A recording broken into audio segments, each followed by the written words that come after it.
So are they coming at you now doing a charge check? Do you want to see your paperwork, what you're in for, that kind of stuff? Well, in California, it was different from what you described. When I was in the prison there, the prisoners ran the prison in many ways. So all the clerks and everybody, they were all prisoners. For example, when I first went to Vacaville, I was given the job as the inmate reception clerk. And the only reason I got the job was I was the only person who knew how to type.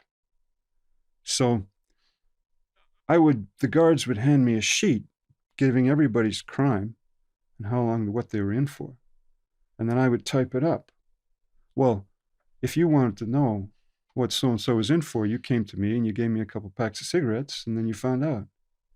So they didn't pass around charge sheets like that, but the prisoners always knew, because there might be a guard in charge of a workshop, but all the workers were prisoners, and the lead man was a prisoner. And this is true in the offices. It was true everywhere, like in San Quentin, for example. So you've described these big bad dudes getting attacked. Would you say that big bad fighting kind of guys, mortality rate is higher because people want to prove themselves off them or they're threatened by them versus the guy who lays low? He might be like not targeted because he's not perceived as a threat. Have you ever heard this saying? The tough guys are all dead. I Have you ever heard that one? have now. Well, that was a saying, and as far as I could see, it was true. The dangerous guy in prison, the guy who is really dangerous, is small. He's small and quick, and he's afraid. And he's the guy who put the knife, like that Chicano did, right in your back. The big guys, they don't have the experience. They're always confident, and they've been big, so they don't have to fight. People are afraid of them naturally. And so that makes you overconfident. And I've got to say, the two biggest guys I ever saw in prison, both were black. One I saw as he was dying, being carried out of North Block after he'd been weightlifting, bench pressing. And again, they got him when he was bench pressing and put it right in his heart. And the second guy, he was a great big ghetto boy, just like a gorilla. And they got him when he was asleep, crushed his skull with a weight bar. And he never woke up. He never died, but he never woke up. Do you know why they did those hits? Well, the black guy got hit in North Block would be because he's a member of BGF. So there was an ongoing race war between the white racists against the black racists, and then the EMI, the Mexican Mafia, against the Nestors, Nuestra Familia. So I think I watched one of your podcasts where you said the Nuestra Familia ran things in Arizona. The Nuestra Familia, as we saw it, was the first big Mexican gang were the EMI, the Mexican Mafia, and they came from Los Angeles. So what happened was the Nestors, the Nuestra Familia, were a reaction to the EMI. So the northern Mexicans, Chicanos, not Mexicans, who came from little towns like Fresno, Sacramento, all these little places in the north, they banded together and formed their gang so they weren't preyed on by the Mexican Mafia. So they controlled Vacaville, Soledad, and Tracy. And the EMI, the Mexican Mafia, controlled San Quentin and Folsom.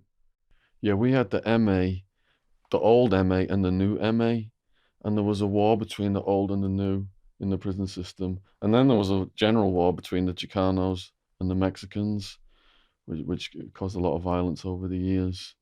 So going in there then, are you now having to learn the politics and the gang rules and what to avoid, what not to do, and that kind of stuff? How did you learn that stuff? Well, I had one advantage, which I didn't really appreciate at the time, but was an advantage. And that was that I had the right kind of beef. I had the right kind of crime. So a So shootout with the a police will get you shootout with the police respect. puts me right where you want to be in prison. Yeah. Being a drug dealer doesn't. Certainly being in for vehicular manslaughter or any of those kind of things doesn't. And certainly, as you pointed out, being a sex offender puts you right at the bottom. But being involved in shootouts with the police, it's like what every convict wished he'd done but didn't. Bloody hell. Well, I mean, all the guys who carry guns, but how many actually use them, right? Yeah, yeah. So, So surely the Aryan Brotherhood are coming out and like trying to like get you to put work in for them and do stuff. no, that movie, the Shot Caller, as far as I knew, that that that wouldn't have happened in Quentin or Folsom, and the reason was the the AB were a very tight, very select prison gang. They only wanted the one percenters. They wanted the hope to die, serious white convicts who were racist down to their bones and who would make the hit whatever happened. Because the problem with the whites were well, in California, the racial split is 1/3, 1/3, 1/3. But the whites have the weakest hand. And they have the weakest hand for the very same reason. I just look at us. White people go into prison for lightweight crimes, don't have a long criminal history, don't have any experience in gangs. And so a higher percentage of them get preyed on and a higher percentage of them get chased into PC. So the AB were very selective about who they chose because, your life depended on your brother. If your brother turned out to be a rat, then everybody was down forever and nobody ever got out. So the idea that they would pick some stockbroker off just because he had a fist fight with a black guy in the yard is just a dream world.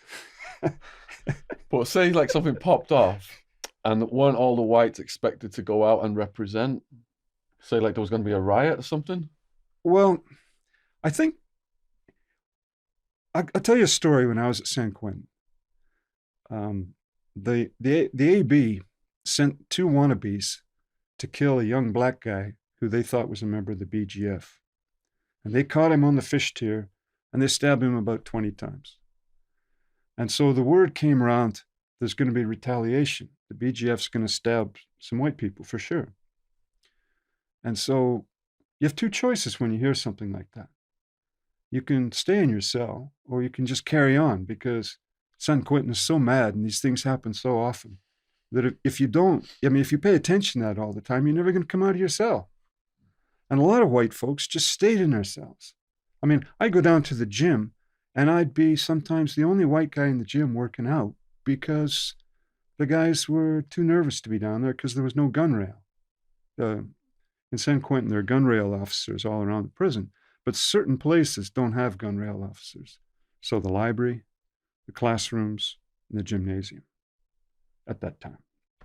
Anyway, so I was in the library. A friend of mine had told me, don't go to the library. Something's going to kick off for sure. I ignored him, thinking that, well, as I just said. And I'm in there reading the paper, and sure enough, two BGF guys decide to kill me. So I'm reading the paper. Luckily, I had my back up against a table so nobody could come from behind. I'm reading the paper, and I glance, and the knife is right here. This guy's coming for my neck. And so I ducked my head, and he scrapes the top of my shoulder. And as he misses there, I glance, and I see some movement, and his partner is coming on this side. And he comes at me, and he swings, and he misses this way.